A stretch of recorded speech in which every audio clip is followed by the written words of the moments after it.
দরকার হলে আমিও সুপ্রিম কোর্টে গিয়ে মানুষের হয়ে আমি প্লিড করব, আমি মানুষের হয়ে কথা বলবো। কি সে মুখ্যমন্ত্রী? কোর্টে রকম হরেক মুখ্যমন্ত্রী, হরেক কেন্দ্রীয় মন্ত্রী কোর্টের বারান্দায় ঘুরে বেড়ায়।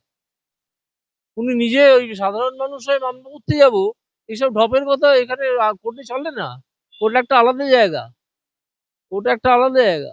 না না, মমতা ব্যানার্জি এসব বাজার গরম করা কথা। উনি কি যাবেন? উনি উকিল।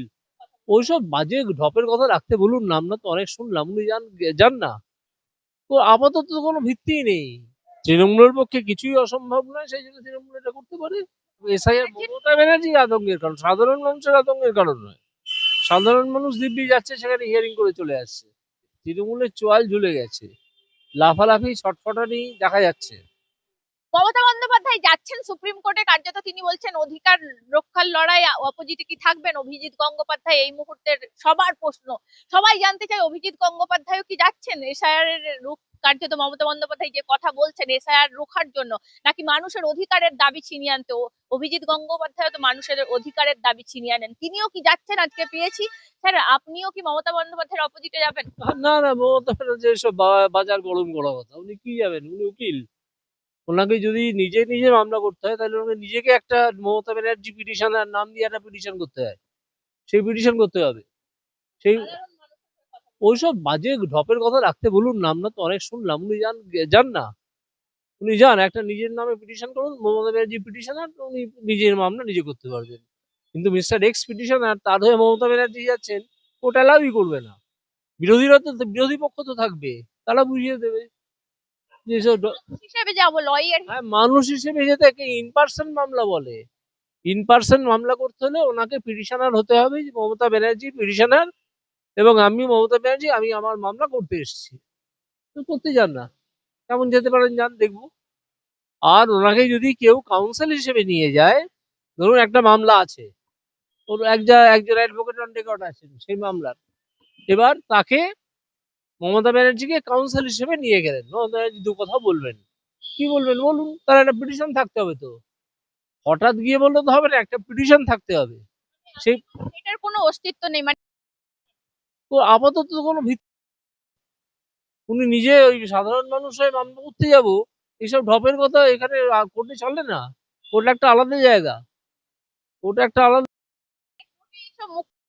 না স্যার, কি সে মুখ্যমন্ত্রী? কোর্টে রকম হরেক মুখ্যমন্ত্রী, হরেক কেন্দ্রীয় মন্ত্রী কোর্টের বারান্দায় ঘুরে। স্যার আর একটা বিষয়, মুখ্যমন্ত্রী বলছেন যে এই যে মেয়েদের কে নাকি বিজেপি বলেছে মেয়েদেরকে ভোটের দিনে বেরোনো যাবে না, এরকম মন্তব্য নাকি করেছে। তৃণমূল এরকম করতে পারে, তৃণমূল এরকম করতে পারে, এরকম ব্যবস্থা করতে পারে তৃণমূল।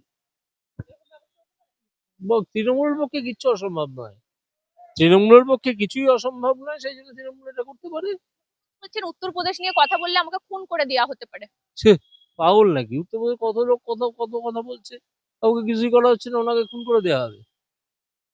এর উদ্দেশ্যে আরেকটা বার্তা তিনি দিচ্ছেন, বলছে মায়েরা ভালো করে সবজি কাটতে পারবে তো, মায়েরা ভালো করে এ, মানে হাতা খুন্তি নিয়ে রান্না করতে পারবে তো, উনি কি উস্কানি দিতে চাই?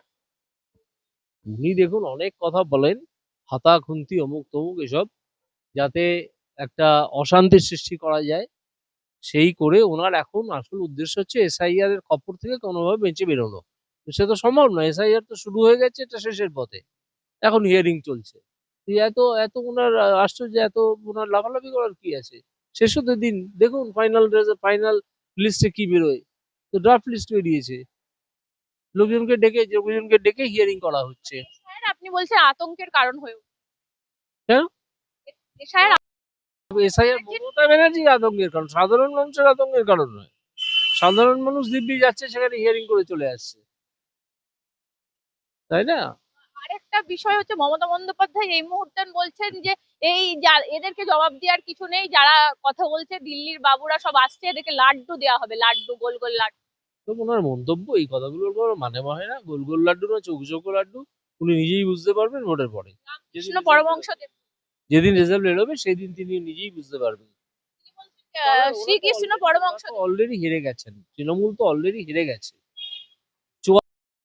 তৃণমূলের চোয়াল ঝুলে গেছে, লাফালাফি ছটফটানি দেখা, ঠিক আছে। আর সাধারণ মানুষের জায়গায় গিয়ে আপনি কথা বলে দেখুন না, দোকানে, বাজারে, বাসে, ট্রামে ৫টা লোককে যদি আপনি জিজ্ঞেস করেন তার মধ্যে ৪ জন তৃণমূল বিরোধী। এখন প্রয়োজন হচ্ছে শুধু নির্বিঘ্নে ভোটটা করানো। নির্বিঘ্নে ভোটটা হলেই আমরা শেষ। মানে ওনারা আঁচ পাচ্ছেন যে 26-এ ক্ষমতায় থাকবে না।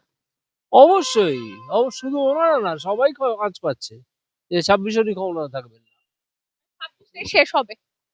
এই ২৫-এ ২৬-এই শেষ। ২৬-এ যে সরকার গড়া হবে নতুন সরকার, সেই সরকার তৃণমূল সরকার নয়, সেটা বিজেপি সরকার।